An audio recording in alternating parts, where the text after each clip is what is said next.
So I'm just going to talk about the process of making this little guy. I used this book. I happened to borrow it from my local library, and I think he turned out pretty good. So for the most part, I'm just going to go through step by step what the instructions kind of go over, and I hope it helps.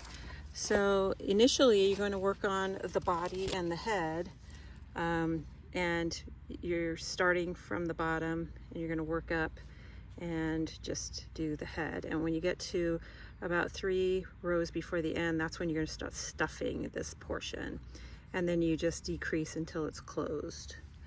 Then the next step it has you do are the eye patches. Now the only thing I would say about that is the yarn that I used, it was just leftovers, but the white happens to be a little bit thicker than the orange. So my eye patches ended up being a little bit bigger than I anticipated, but I think he still looks cute. Then before you attach the eye patches to the head, you're going to do the embroidery.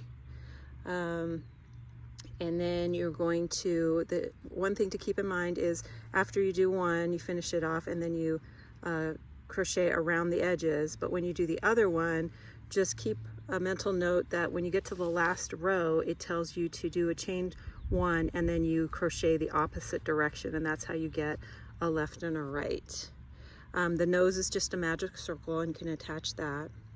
Then it tells you to do 2 ears, and I probably could have attached them a little bit closer, but it said just to do them attach them to the sides of the last row. The arms are pretty straightforward. Again, you're going to start with the magic circle here, and you're going to work your way up. Just keep in mind the decreases. It's real simple decreases. The only thing I'd say about them is I think I stuffed mine a little bit too much up here. It doesn't have to be really that tightly stuffed.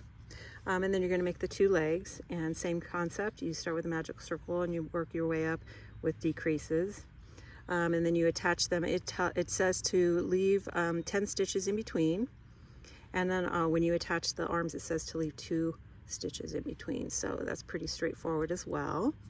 Let's see, what else do I need to tell you about? I think the tail, again, I think I stuffed it a little too tight. I think a little softer would have been a nicer.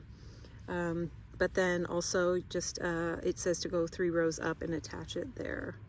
The only other thing that I think you need, might be helpful, is a stitch marker.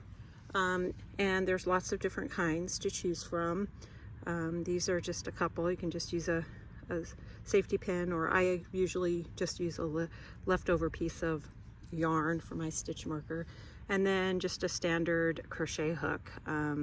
There's lots of different types, but that's kind of it. It's a great little book, and lots of other characters to choose from. So have fun.